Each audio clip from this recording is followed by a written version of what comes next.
the way I understand community mapping, or try to translate it to somebody who doesn't understand, is thinking about it as an audit or stock take, really appreciating all the different elements that are available to you in your community. I think often I speak about having a good network, but that good network is only as good as your ability to use it and to leverage it. So for me, community mapping is that kind of physical, it might be with pen and paper, drawing out who is in the community and mapping it out physically, but also an understanding of what they can bring to the table, of how there might be partnership opportunities that are highlighted through expertise or physical resources that they have, and how do we then map that onto the other organisations to really make sure that everyone benefits. For me, a community map is a way of layering different things onto a piece of paper about a community. And so for me, what I would do is I would start with some very basic geographical locations or things on a map. Now that could be local streets, arterial streets, a railway line, for example. So geographically, what is in that community? So it allows me to pick a picture or build a picture of a place, so to speak.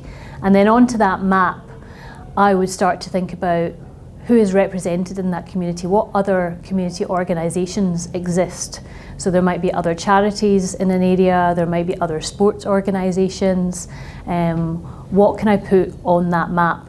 What assets are in my community? So for example, facilities, is there a sports centre? Is there a local park? It could be that there are other things that a community might value. So it might just be green outdoor space. So what other things can I get on that map? So those would be physical assets or facilities. And I want to think about some of the people. So there could be organisations, but there could also be key people within my community. So for example, who is doing the school crossing duty? Because that person or individual might be a really key source of information about my local community that I've never really considered. So who are these people in your local community that are in touch with everyone, that they might know someone, or they might know the next person that you can chat to find out about your community. So you can layer all sorts of things onto a community map. It gives you a sense of place, but also a sense of organisations and people. And it should always be something that's just a basis for your understanding, something that you can use to test, to go out and find out more about your community. And it will also always change. And your map of a community, and I think this is really crucial, the one that you build will be different from the one that your colleague builds or the one that your sports organisation builds.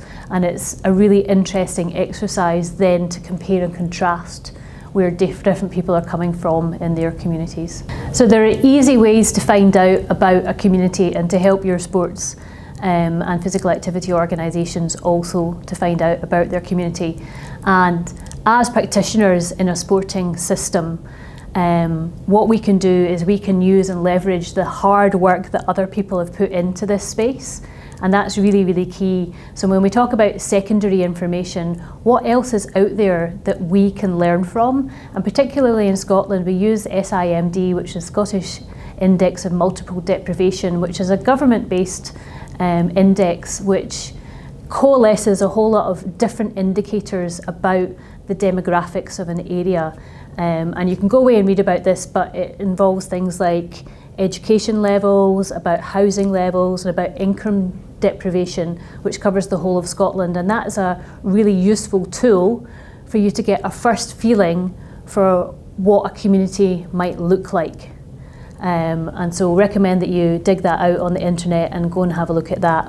When we're thinking about other things that might exist, especially within local authorities, most local authority development will be based upon a local area plan, and within that you will find that people have already started to think about what are the background characteristics of a neighbourhood or a community, who are the organisations that are already working within that community, and what are some of the needs and challenges. So if you're thinking about basic background research, especially if you're new in a position or you don't feel fully confident, you can go and dig out that local area plan to start getting yourself underneath the bonnet of some of the things that might be going on in that local community. So lots of secondary information that you can make really good use of. Look at NHS website, for example, because what you're doing there is you're getting a baseline understanding that then you need to go and interrogate and pull back the layers on some of the assumptions that you might have made by going and having those conversations within your communities, or finding those people within your communities who represent others that you can have that conversation with.